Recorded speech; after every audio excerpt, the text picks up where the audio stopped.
his most important mission was when President Rodrigo Roa Duterte appointed him Chief of the Philippine National Police in 2016. Our guest of honor and keynote speaker was recognized for his strong resolve to initiate reforms and development measures at the Philippine National Police. This proved his competence and integrity and also paved the way to his assumption as Director General of the Bureau of Corrections after his retirement as PNP Chief. His passion for service and demonstrated track record makes him a strong and reliable champion of the current government's anti-drug campaign. It is with great honor that he joins us in this very rare occasion as the country commemorates the Drug Abuse Prevention and Control Week celebration. Fellow workers in government, stakeholders, guests, ladies and gentlemen, ang atong kauban sa kauswagan, our guest of honor and speaker, the Honorable Senator Ronald Bato Marabon de la Rosa.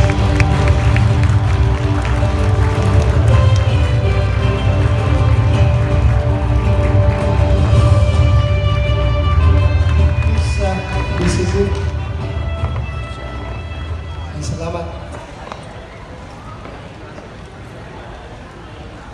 Secretary Catalino is Coy, Chairman of the DDB, was my former boss sa Davao City Police. He was my city director and I was his deputy city director. For the people of Davao City, he was Mr. Clean and I was Mr. Dirty. You know what we mean by that.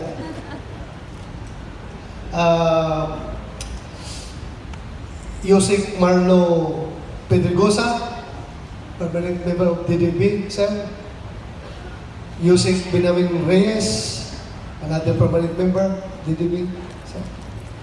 Yusik Earl Saavedra, Executive Director.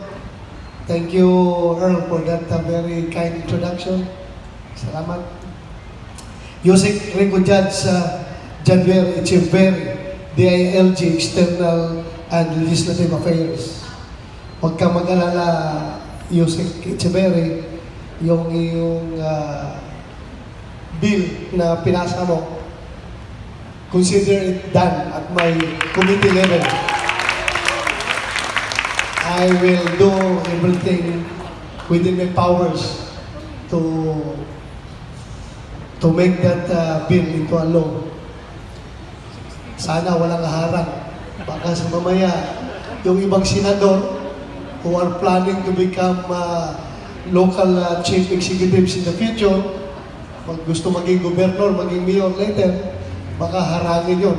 But anyway, I will do everything I can. Promise ko yan. ASEC Walter Besas, sir, Deputy Director of DDB, my tactical officer when I was a cadet at PMA. ASEC Greg Pimentel, the Deputy Director General for Operations of PDEA, sir. He was, yung kwento niya kanina, we were very much together sa lahat ng trabaho namin sa Davao, and he knows everything. Salamat, sir. ASEC Ricardo Santiago, the Deputy Director for Admin of PDEA, sir. Another Intel military intelligence na matagal sa Mindanao, particularly Davao. Andito na ba si Mayor Belmonte? Si Mayor Belmonte of Quezon City, Director Justado Escalante of TESDA, sir. Brandon Hadspet, Director of International Narcotics Law Enforcement Office. Sir, thank you for coming over. Member agencies of the Dangerous Drugs Board, mga taga-LGUs, mga ADACs, membro ng ADACs ng iba't ibang cities and municipalities in Metro Manila, sa ating lahat, magandang umaga po. I remember yung aking experience sa Davao nung binanggit ni Yusek Echeverry yung papel ng LGUs in our anti-drug campaign. Paalala ko noon, nung sinabi ni then Mayor Rodrigo Duterte sa akin na ano yung, ikasama na yung plano mo sa droga dito sa Davao. Dahil mukhang bumabalik na naman sila. Well, sabi ko sa meron ako, plantokhang. Sige, Barat, go ahead. Implement mo na. Yung first ng implementation ko, pinuntahan ko kagad yung mabigat na pinaka-drug-infested barangay ng Davao City. Ito yung dito sa, we call it mini forest.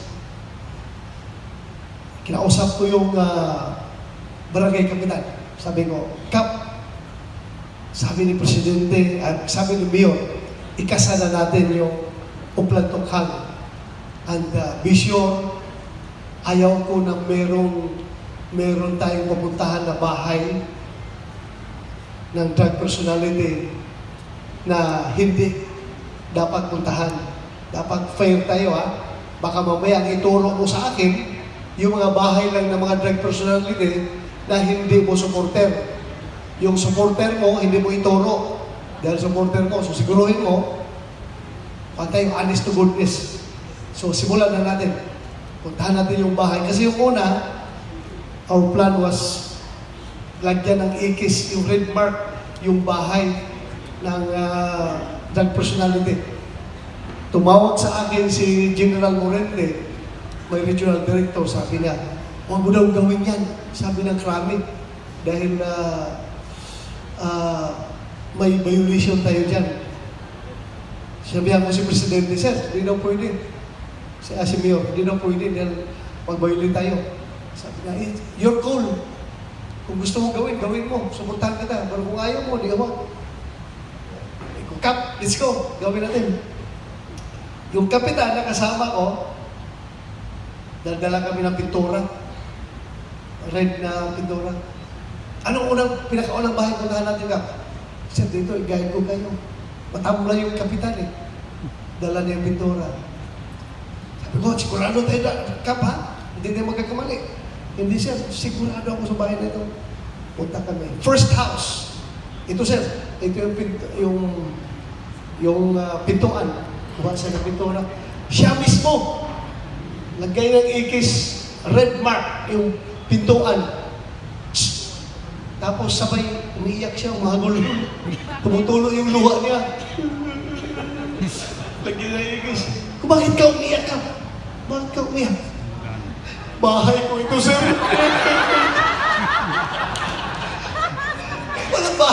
Bahay pala talaga niya yung minarkahan niya. Kasi lingid, alam niya na alam ko. Hindi siya makapagtago din. Sabi sa akin, ng mga nahuli namin ng mga drug pusher doon, sir, si Kapitan ba? Pag pupunta ka sa barangay niya, sa table niya, dalawa yung drawer niya, left and right. Pagpasok ko doon, sir, pag-open niya sa right drawer niya, ihulog ko lang yung pera ko doon, pambayad. Tapos pag-open niya sa left drawer niya, doon ko na rin pulutin yung isang sachet ng jumbo. Yung jumbo na tawag yung malaking sachet. Doon ko kukunin yung jumbo. Pusher talaga si Kapitan, sir. Siya yung drug lord dito. Sa awa ng Diyos, hindi yung tagal, namatay yung Kapitan. Hindi binaril Hindi pinatay mo rin. Basta namatay lang.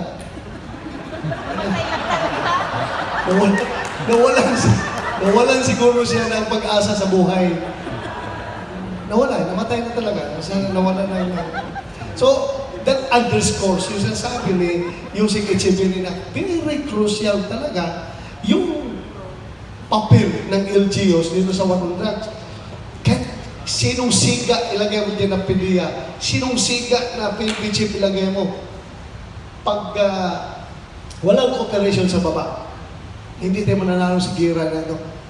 Kaya nakita ninyo, nung sinabi na natin nung mag-start ng tukhang na mananagot itong mga kapitan na ito, lalo na yung inborn, so lahat tumulong, lahat na kumilos, at somehow, we gained success. Kahit ano sabihin ng mga yellow dyan, sabihin nila, wala, failure yung war on drugs ninyo. Failure, sabi nga ni Yusek Echeverry, bakit naging senador si Bato? Bakit yung binoto kung mali yung ginagawa nila? Di ba? Well, let's be frank about it. Hindi siya magyayabangatan dito. Kundi, prangkahan tayo. Dahil let's stop fooling the people. Hindi pa natin luloko yung tao. Tutuhanan mo itong approach natin. Yung iba, gusto lukuhin ang tao. Failure yung war on drugs. Failure na failure. Anong standard nyo ng failure? Baka yung standard ng Europe, standard ng Amerika, standard ng Colombia, o anong standard na gusto nila. As far as Filipino standard is concerned, bakit 82% ang approval rating ng mga tao sa ating Pangulo? So, huwag natin lukuhin ang taong bayan. Let's give them the real numbers. So, dapat gano'n ang gawin natin. Huwag tayo maglukuhan. Totoo ito. Gira ito. Kaya sabihin mo, walang mamatay, kalungkuhan. Kahit na nga wala tayong war on drugs, may namamatay dyan, i-rape ng mga adik, sinaksak ng mga adik, dahil nga sinahulong yung mga tao niyan. So, walang mamatay, lalo-lalo na nakilalaban natin. Bahala na kung sabihin ninyo, well, we can, with all honesty, with all honesty, masasabi natin na yung ating war on drugs is not perfect. Talagang hindi perfect. Bigyan mo ako ng isang bansa, pinakamagaling na bansa, na perfect yung kailang war on drugs. Sige, sabihin tayo. Amerika, perfect? Hindi ko masabi. Ano ba? Yung Central America, Colombia, Mexico. Sige, kung hindi tayo nag-war on drugs yun dito, ano na kaya mangyari sa Pilipinas? Yung mga namatay na mga malaking drug lord, baka yun ang siga dito. Baka Mexico na tayo. Nakita nyo yung Mexico, umatras yung army at saka police dahil hindi nila kinaya yung armas, firepower at saka yung tao doon sa mga drug lord, yung anak lang yung nag-drug lord, nakakulong pa yung drug lord na yun, pero yung anak lang niya hinuli, still, napakalakas pa rin nila. So kung hindi tayo nag-war on drugs, wala na. Mas masahol pa tayo sa Mexico. Sila na siga. Maalala nyo, tingnan nyo, sino noon ang pwede magdikta kung sinong mananalo maging konsyal, maging mayor, maging barangay kapitan. Nung panahon na yun, mga drug lord, sila nagpupundo. Sila nagsasabi na ito pwede manalo. Dandahan na nilang hinawakan yung ating komunidad. So, pasalamat pa rin tayo. Kahit nung sabihin nila, pasalamat pa rin tayo ang nanalong presidente na may malasakit sa ating bayan. Kahit na kinundina ng mga kalaban, still, tinitiis niya. Tinitiis si Pangulong Duterte yung mga paninira sa kanya dahil wala siya ibang iniisip. We only live once, sabi na, Bato, isang bisis natin mabubuhay dito sa mundong ito. Gawin na natin ang tama. Hindi na ako ulit maging presidente. Ikaw hindi ka na rin ulit maging chief PNP. Kaya gawin natin ang tama para sa kabutihan natin bansa. So whatever, ano maging consequence ito, afterwards, well, with all honesty, sabihin ko kay Lord, you can, kung anong gusto mong mangyari sa buhay ko, sa buhay namin, basta ginawa namin ang dapat gawin. Kaysa naman wala tayong ginawa, pinabayaan natin. Diba? So, gawin natin. Hindi ko na siguro babasahin yung aking speech dahil marami na nag-deliver ng speech eh. Pero ako, banggitin ko lang itong mga legislative measures na in-introduce namin, yung mga bills na gusto naming may pasa. Ito lang.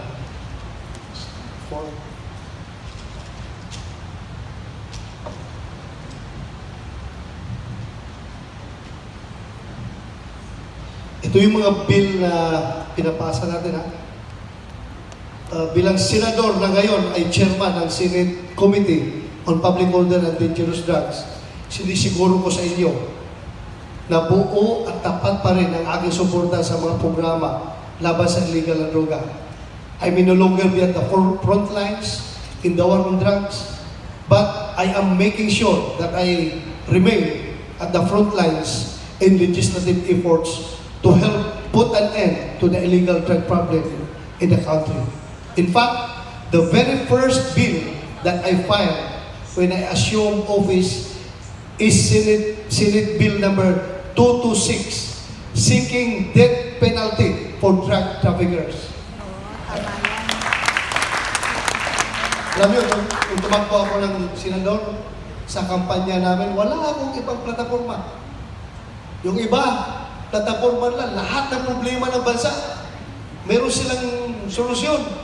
Sa edukasyon, sa health, so ano-ano problema, maraming solusyon. Ako, wala akong ibang plataforma. Sabi ko lang, isa lang plataforma ko, bitay. Bitayin yung mga drug lord. Yun lang, pagkatapos, kanta na ako, tapos panalo. Yun lang.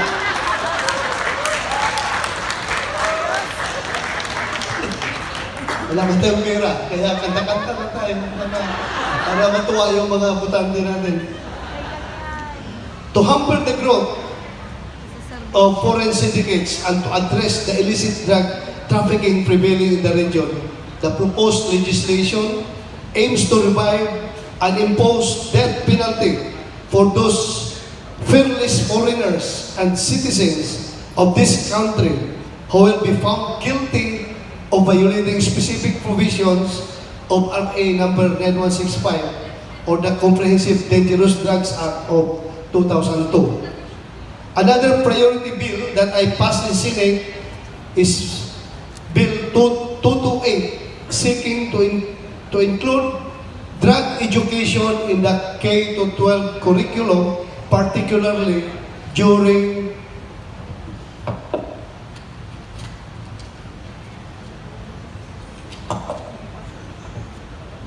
fourth grade. Adolescence is the period when individuals try to be more experimental and start using illegal drugs substances. As such, education about drugs and other illegal substances and its harmful effects should start before the teenage years.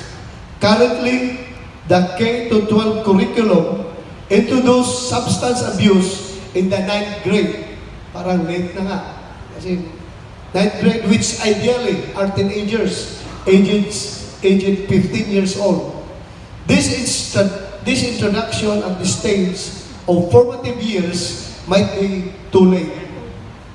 They might have been introduced and started using and abusing illegal substance. Any efforts of educating them regarding the perils of substance abuse will no longer be of value. To remedy the problem, the proposed bill mandates the inclusion of substance abuse prevention education from 4th grade to 12th grade. In this manner, children will be equipped with the sufficient knowledge and information about the dangers of substance abuse, the ability to resist pressure, to use drugs, and the negative effects to society of addiction to illegal substance. Lastly, we submitted Senate Bill 513 seeking to strengthen the drug abuse prevention, treatment, and rehabilitation in the country, which includes a provision on removing the court order requirement for drug dependents who want to undergo voluntary rehabilitation. Kasi sa ngayon, kahit na nga, isa yan sa obstacles ng ating demand reduction program. Sabi nga ng isang tughang surrenderer, paano bito sir? Voluntary na ako magpaparehab.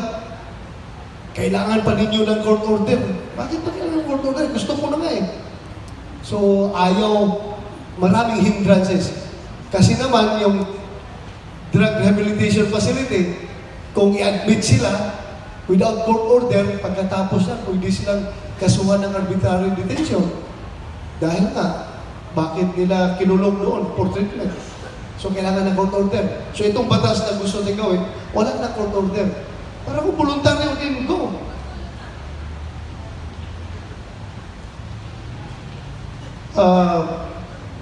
Sa ating mga kababayan, pasensya na kayo, shortcut ko na kasi kanina pa kayo nakaupo dyan.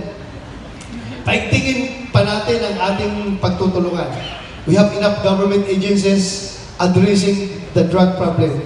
But what matters most is the support and cooperation of every member of the community.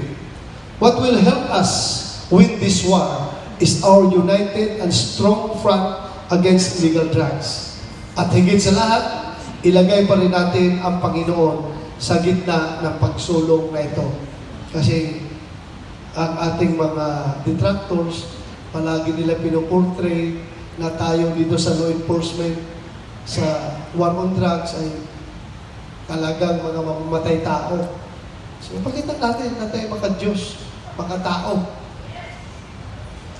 Sino mang gustong pumatay ng kapwa Pilipino? Tama! Kahit na hindi Pilipino, kahit na Hapon, kahit na Insik, gusto mo bang pumatay ng tao?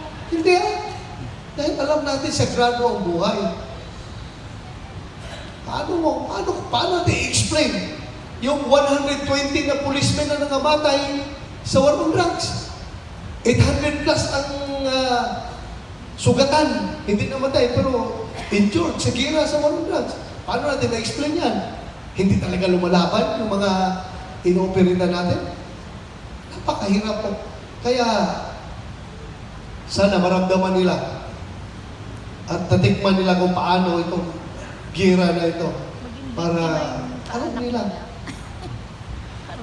As I've said, hindi perfect yung ating war on drugs. Maraming mga pagkukulang pa, mayroon pa rin nag-aabuso, pero por Diyos po Santo, we are doing this para sa ating kinabukasan ating kabataan.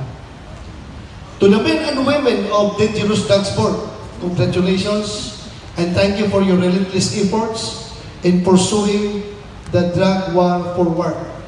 Huwag lang sana magtampo sa akin yung mga previous members ng Dangerous Drugs Board. Pero sa buong pagkapulis ko, hanggang nag-retire na ako, ngayon lang ako nakakita ng working Dangerous Drugs Board na makita mo yung policies, yung PADS, yung ating Philippine Anti-Drug Strategy. Talagang nagtatrabaho ang ating DDB ngayon. Kasi kung hindi sila magtrabaho, wala rin policy na susundin yung law enforcement sa baba, kanya-kanya diskarte. Kung ano ang gusto maisip gawin nila. Pero ngayon, na meron itong PADS, this would be the Bible for all the law enforcement agencies na susundin. So maraming salamat sir for this PADS na ginagawa ninyo. Hindi nakalat yung ating gagawing implementation ng drugs law at saka sa ating war on drugs at meron na susundin lahat-lahat buong bansa.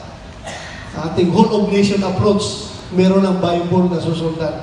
Maraming salamat sir. Again, congratulations for your Drug Abuse Prevention and Control Week. National celebration ito. Katarungan para sa kalusugan. Kalusugan para sa katarungan. Walang hustisya kung hindi ka healthy. At hindi ka healthy kung walang hustisya. Parang gano'n, pag-intindi ko yan, di ba? So tama yun. Back to back. Dapat may hustisya, may health. Thank you. Maraming salamat at good morning sa amin.